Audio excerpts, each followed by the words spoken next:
100 দিনের কাজের সূচনায় গিয়ে বিস্ফোরক রতুয়ার বসছেন তৃণমূল বিধায়ক সমর মুখোপাধ্যায়। যারা একসময় শ্রমিকের কাজ করতো আজ তাদের 4 কোটি টাকার বাড়ি। কোথায় পেলেন এত টাকা? দলেরই পঞ্চায়েত প্রধান মেম্বারদের বিরুদ্ধে দুর্নীতির অভিযোগ তুলে সর্ববিক্ষুব্ধ তৃণমূল বিধায়ক সমর মুখোপাধ্যায়। তিনি বলেন, বিধায়ক হওয়ার আগে, মন্ত্রী হওয়ার আগে কার কত সম্পত্তি ছিল আর পরে কত সম্পত্তি হয়েছে তার তদন্ত প্রয়োজন। এমনকি জেলা পরিষদ সদস্য থেকে গ্রাম পঞ্চায়েত সদস্য পর্যন্ত সমস্ত জনপ্রতিনিধিদের তদন্তের আওতায় আনা উচিত। সরকারি কর্মীদের বিরুদ্ধে তদন্তের প্রয়োজন মন্তব্য তার। এই বিষয়ে বিধানসভায় তিনি আওয়াজ তুলবেন বলেও জানিয়েছেন। এতদিন যখন তাদের সরকার ছিল তিনি কিছু বলেননি। এখন মুখ্যমন্ত্রী যখন দুর্নীতিগ্রস্তদের ধরপাকড় শুরু করেছে তখন তিনি এই কথা বলছেন। ভালো লাগছে, কোনো চোর রেহাই পাবে না। পাল্টা কটাক্ষ মালদা উত্তরের বিজেপির সাংসদ খগেন মুর্মুর। মালদা থেকে রাজু আলী খানের রিপোর্ট, জামালপুর নিউজ লাইভ। কোন মন্ত্রী, তাদের এমএলএ মন্ত্রী হওয়ার আগে কি অবস্থা ছিল আজকে ইনকোয়ারি হচ্ছে। আমি দাবি করছি এই পঞ্চায়েতের আগে যারা পঞ্চায়েতে ছিল, নির্মাণ সহায়ক, পঞ্চায়েত সেক্রেটারি, প্রধান, তাদের ইনকোয়ারি করা হোক। যেমন একটা উদাহরণ, আমার বিলাইমারি অঞ্চল প্রধান ও ছিল লেবার, এখন তার কোটি টাকার দেবীপুরে তার বিল্ডিং, ন্যাচারাল ব্যারিয়ার বন্ধ করে বিলাইমারি গ্রাম পঞ্চায়েতের অফিসের সামনে সেই বিরাট 4 কোটি টাকার প্রাসাদ কোথায় পেল? সমর মুখার্জি 1982 সালের এমএলএ, 2096 এটা। সমর মুখার্জি 1982 এমএলএ রায় হওয়ার সময় তার কি ছিল, আজকে কি আছে? সমস্ত এমএলএ মন্ত্রীদের তার সঙ্গে সঙ্গে পঞ্চায়েতের সঙ্গে যারা জড়িত, পঞ্চায়েত সমিতির সঙ্গে যারা জড়িত, জেলা পরিষদের সঙ্গে যারা জড়িত, তাদের ইনকোয়ারি করা হোক। দাদা, এই ইস্যু কি বিধানসভায় তুলবেন? অবশ্যই। আজকে আমরা পুকুরিয়া ব্লকের পুকুরিয়া অঞ্চলে 100 দিনের কাজের উদ্বোধন করলাম। শ্রীপুর ওয়ানে হচ্ছে, আর উত্তরবঙ্গে করে এলাম পেচিপাড়া, ওখানেও করলাম। এই যে পরিযায়ী শ্রমিকরা মারা যায়, কাজ নাই, মাননীয় মুখ্যমন্ত্রী শুভেন্দু অধিকারী কাজ দিচ্ছেন, কিন্তু এই কাজ যেন এইসব গরিবরা পায়।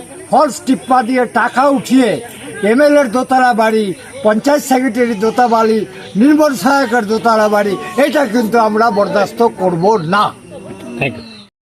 বর্ষীয়ান বিধায়ক সমর মুখোপাধ্যায় বলেছিলেন এর আগে 100 দিনে যখন কাজ হয়েছে ব্যাপক দুর্নীতি হয়েছিল। যারা দুর্নীতি করেছে, কার ঘরে কত টাকা গেছে, সমস্ত টাকা বার করতে হবে।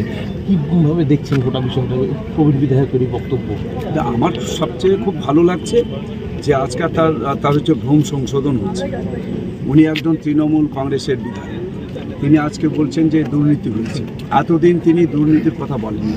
আজ যখন হচ্ছে পশ্চিমবাংলায় আমাদের ডবল ইঞ্জিনের সরকার হয়েছে, ভারতীয় জনতা পার্টির নেতৃত্বে সরকার হয়েছে, যেখানে আমাদের রাজ্যের আমাদের জননেতা, সবার প্রিয় আমাদের রাজ্যের মাননীয় মুখ্যমন্ত্রী সম্মানীয় শুভেন্দু অধিকারী যখন হচ্ছে সমস্ত চোরদের ধরা শুরু করেছে, প্রথম কাজ হচ্ছে যে আমরা আমাদের দেশের সম্মানীয় স্বরাষ্ট্রমন্ত্রী মাননীয় অমিত শাহজি বারবার বলেছিলেন যে যারা ভ্রষ্টাচার করেছেন, যারা চুরি করেছেন, দুর্নীতি করেছেন, তারা যেখানেই থাকুক, পাতালে থাকলেও তাদের খুঁজে বার করা হবে এবং তাদের হচ্ছে উল্টা করার পর সিধা করার দায়িত্ব ভারতীয় জনতা পার্টি। আর সেই ভয় থেকেই তিনি আজকে এই সমস্ত কথাগুলো বলছেন। এতদিন তো বলেননি, উনি বলেননি। এতদিন ধরে তো সব চোরেদের সঙ্গে থেকেছেন এবং রতুয়ার মানুষের সর্বনাশ করেছেন তিনি। ওখানে গঙ্গা ভাঙন রোধ করবার জন্য রাজ্য সরকারের কোনো রকম কোনো সেখানে হচ্ছে তাদের পদক্ষেপ ছিল না। বারবার আমি একজন সাংসদ হিসেবে বলেছি যে রাজ্য সরকার থেকে প্রস্তাব দেওয়া, তার ডিপিআর তৈরি করা, সেই সময়তে কোনো ডিপিআরও তৈরি করা হয়নি। ভাঙন দিনের পর দিন একদম গ্রাম পর্যন্ত চলে গেছে। তো আর তার হচ্ছে ভ্রম সংশোধন হচ্ছে, এটাই আমি তার জন্য ধন্যবাদ জানাচ্ছি। তার জন্য আমি ঈশ্বরের কাছে আমি প্রার্থনা করব তিনি সুস্থ থাকুন, ভালো থাকুন, বয়স হয়ে গেছে। তো আমার কথা হচ্ছে তৃণমূল কংগ্রেস কেউ বাঁচবে না। তৃণমূল কংগ্রেসের যত চোর আছে সব চোর ধরা পড়বে এবং সব জেলে যাবে। গরিব মানুষের লেবারের জন্য পঞ্চায়েত সেক্রেটারি, প্রধান, নির্মাণ সহায়ক, এমএলএ, মন্ত্রী, তাদের 3 তলা বাড়ি হওয়ার জন্য কিন্তু 100 দিনের কাজ নয়। 100 দিনের কাজ সাধারণ গরিব মানুষদের, এই যে মায়েরা আছে তাদের। তাই অনুরোধ করব, 100 দিনের কাজ যাদের জন্য, বিডিও সাহেব, মাননীয় মুখ্যমন্ত্রী এমএলএদের ইনকোয়ারি করছেন, মন্ত্রীদের করছেন, একটা প্রধান, একটা নির্মাণ সহায়ক, একটা পঞ্চায়েত সেক্রেটারি, তারা